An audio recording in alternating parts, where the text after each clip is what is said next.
आजकाल कोणाला वाटतं का आपलं देह पाण्यात टाकावं किंवा डोहात टाकावं किंवा जीव द्यावा? ते दुःखाने देतात तो विषय वेगळा आहे, आत्महत्या करणे हा विषय वेगळा.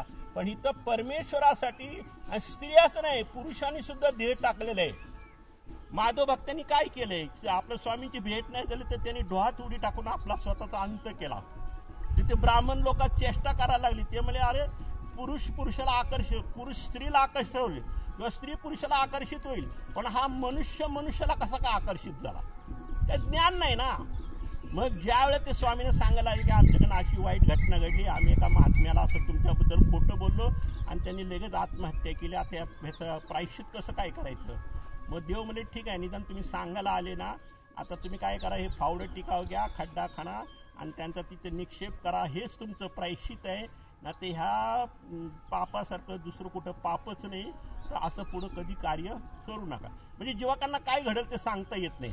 म्हणून प्रत्येक गोष्टी क्षणोक्षणी विचार करून काम करायचं. अविचाराने वागलं तर आपल्या हातून कधी काय वाईट घटना घडली सांगून येत नाही. म्हणून देव काय म्हणतात, ज्ञान हे महत्वाचं. ज्ञान म्हणजे काय म्हणतात, ज्ञानमोचक. ज्ञान असलं तरीच तुम्हाला मोक्ष मिळणार, आणि दास्य मोचक म्हणजे साधू संतांची सेवा घडली तरीच तुमचं मोचक म्हणजे मोक्ष मिळणार. अशी तुम्हाला दोनच साधनं उद्धार होण्यासाठी. आणि ही दोन साधनं जर साधली तर भांडारेकरासारखे, माधयसासारखे, उमाईसासारखे, माईमठ, नागदेवासारखे असे अनेक भक्त, दादोस वगैरे, ह्या जीवांचा जसा उद्धार झाला तसा आपला बी उद्धार होऊ शकतो. स्वतःच जीवाचा उद्धार करायला काही मोठे अवघड नाही, फक्त ज्ञान काढणं हे थोडं अवघड आहे. ज्ञान झाल्यानंतर सगळ्या गोष्टी आपल्या रुटीनला लागतात. तर अशी नागदेवाची लीळा हे सगळ्यांनी चिंतन करा, मनन करा आणि स्मरण करताना हे आठवत जा. आपण संसारातल्या अन्य गोष्टीचा विचार करतो माळ जपताना, तर ते स्मरण लेखी लागत नाही.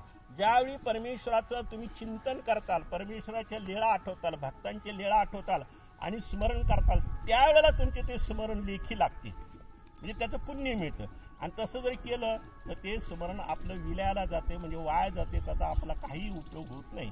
म्हणून स्मरण करताना लीळा आठवून स्मरण करा, चिंतन करा. आजची बी लीळा तुम्ही चिंतन करा. इतर गप्पा गोष्टी करण्यापेक्षा एकमेकाला सांगत राहायचं, बोलत राहायचं. ऑटोमॅटिक आपली लीळा पाठ बी होते आणि आपल्या शब्दात राहते आणि मरेपर्यंत ते माणूस विसरत नाही. तर आता आपण जेवढ्या ठिकाणी फिरलो तेवढ्या ठिकाणची लीळा आठवून तुम्ही स्मरण करा, चिंतन करा. तुमचं सगळं परमेश्वर कार्यसिद्धीला नेईल. सर्वज्ञ श्री चक्रधर स्वामी की जय, की बाबा की जय. दंडवत दंड.